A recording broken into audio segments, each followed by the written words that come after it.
Hey, what is going on, guys? In this video today, we're going to be going over the fastest way to gain arena points if you play on console. Although some people were optimistic about Fortnite making arena mode platform-based in Season 3, that unfortunately didn't happen. So if you're a console player, you can still expect your arena games to be full of PC players.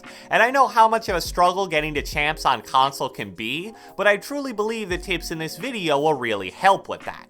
And one last quick note, I'm going to mainly revolve this around solo arena because that's by far the most popular arena game mode, but the vast majority of stuff I say in here will also apply to trios in case you mainly play that.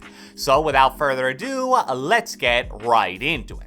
Alright, so starting off from the very beginning, in Open Division, which is 0 to 1500 points, since you pretty much have a 0 bus fare the entire time, there's really no wrong strategy here. However, if you want to get out of Open Division as fast as possible, here's hands down the best plan to do that in my opinion, and I think most people would agree.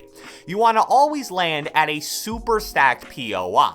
The mythic ones are great candidates, so the Authority, the Fortilla, Caddy Corner, and then some other stacked non-mythic POIs would be like Pleasant or Lazy Lake. Since you aren't losing bus fare and the queue times are going to be really fast at this point value, there's really no reason not to go with a high risk, high reward strategy if you want to gain points as quick as possible. Sure, there'll probably be a decent amount of games where you get 0 or 1 kills and die in the first minute, but there'll also be games where you get 3 to 4 kills off the rip and win the POI. And since you landed at a super stacked area with tons of chests and maybe a vault plus mythic items, you're now going to be absolutely set for the rest of that match. So as long as you have at least one pop-off game for every 4 to 5 early deaths, you're still going to get your 1500-ish points way faster than the guy who lands outskirts and just plays placement. But then once you get to about that 1500 to 2000 point range, that's where things start getting real. From 1500 to 6000, the bus fare is between 20 and 40 points each game, which means that at least in solos, you're going to need either placement points or 1 to 2 kills just to break even. Another important factor to consider here, since we're talking about gaining points quickly, is the queue time for games. Now obviously there are a lot of different factors for that, such as the region you play on and the time of day, but generally once you hit around that 3000 point mark, you start to get multi-minute queues. So because of that, the hot drop W key strategy pretty much loses all of its effectiveness unless you're an absolutely insane player. There's absolutely no bigger waste of time than hot dropping, getting 0 to 2 kills, dying, re-queuing, and then repeating that same process over and over again. Because with the 20 to 40 bus fare you now have to deal with, in each game you're either losing points, breaking even, or maybe gaining 10 or 20. And you gotta think, even if each queue is only 2 to 5 minutes, when you consider the loading time in and out of games on top of that, you can burn a lot of time without even realizing it and gain almost nothing from it. Once you hit that 2000-ish point mark, the players are plain and simple too good for you to consistently gain considerable points by W keying, especially if you're on console. So at this point, your game plan needs to totally shift and revolve around placement. Let me show you the 3 simple words that's your ticket to gaining points as fast as possible if you're on console. Reach top 25. First off, top 25 placement really isn't that difficult in Arena if you revolve your game around it, and second, by giving 60 points, it rewards you more than it probably should, honestly. Even if you only get top 25 placement and 0 kills in every game you play, you're still guaranteed to profit a decent amount of points regardless of the bus fare. And obviously, if you're able to consistently put yourself in a position to place top 25, you're definitely going to pick up 1 or 2 kills on guys late rotating most games, and you'll also get the top 15 and maybe even top 5 placement, which is huge. And the good news for console players is that being on 60 FPS hurts you way less when playing for placement than it does when playing for kills. You'll still be at a disadvantage, don't get me wrong, but this is hands down the best way to make that disadvantage as small as possible. So now the important question is, well, that sounds great and all, but what should I do to consistently place top 25 each game? Well, like I mentioned earlier, if you follow the advice I'm about to give, you'll be surprised by how easy it really is. The first thing you need to do, and this part is not up for debate, is that you need to find a landing spot that you're going to use every game, and that landing spot needs to be uncontested the majority of the time. There's no magic number for the word majority here, but you ideally want the spot you choose to be uncontested more times than it isn't. When it comes to getting consistent placement, which again is the #1 thing that you're shooting for, nothing hurts your chances more than being contested by another player off the rip. Like I mentioned earlier, once you get to Contenders Division, the players are just too good for you to consistently win these 50-50 spawn fights, sometimes against multiple people.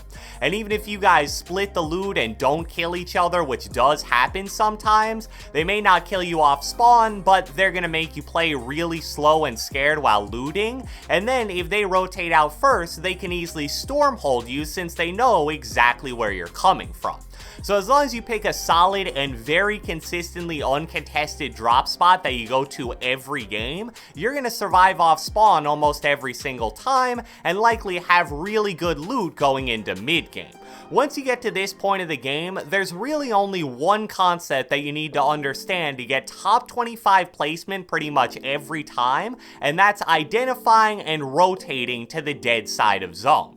Now, identifying dead side of zone can get very advanced and complicated in super top level competitive games, but in contenders level arena matches, even just a simple understanding of this concept is going to practically guarantee you top 25 placement.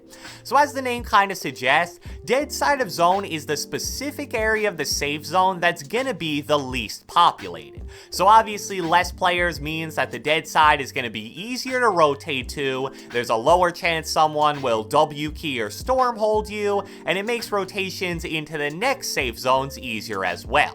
So let me show you a fairly simple example that should teach you how to identify the dead side of zone, and I promise you it's a lot easier than it may sound. Alright, so here's just a random first safe zone from a recent game I played. As you can see, the storm is going to close in from the left side of the map. So because of that, take a look at all the popular POIs that people are going to be forced to rotate out of. You have Pleasant, Sweaty Sands, the Fortilla, Holly Hedges, and a few others on top of that. So the players at those POIs are most likely going to loot until the storm starts closing, and then they're going to rotate in pretty much a straight line to the zone to get there ASAP.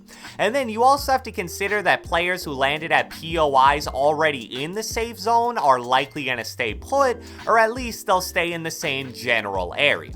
So here's a quick little visual representation that gives you a general idea of how I'd expect the players to be spread out in this safe zone. The lines obviously represent a rotation, and then the dots are players or teams that don't need to rotate, so they likely didn't. So even though this isn't a perfect science by any means, here's how I generally label the dead area of this zone. The red part of the circle is the worst area to rotate into. You have 5+ different teams that'll be rotating there, as well as potential teams in the Authority and Frenzy that could easily stormhold you.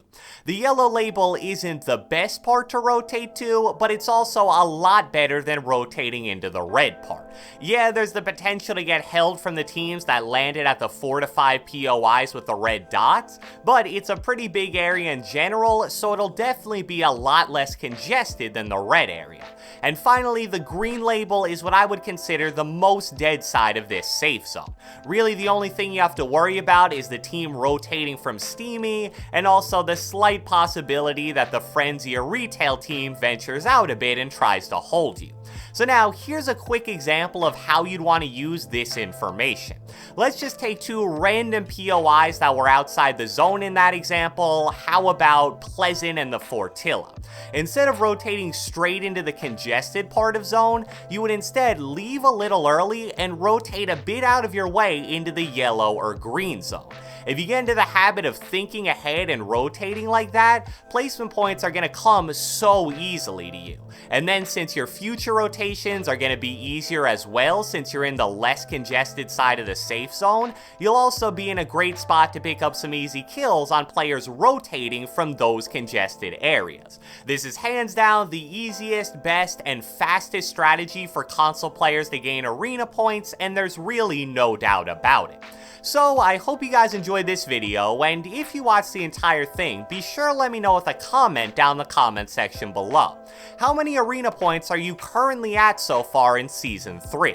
Be sure to leave a like, leave a comment, subscribe, turn on post notifications, do whatever the heck you want, and I will catch you guys next time.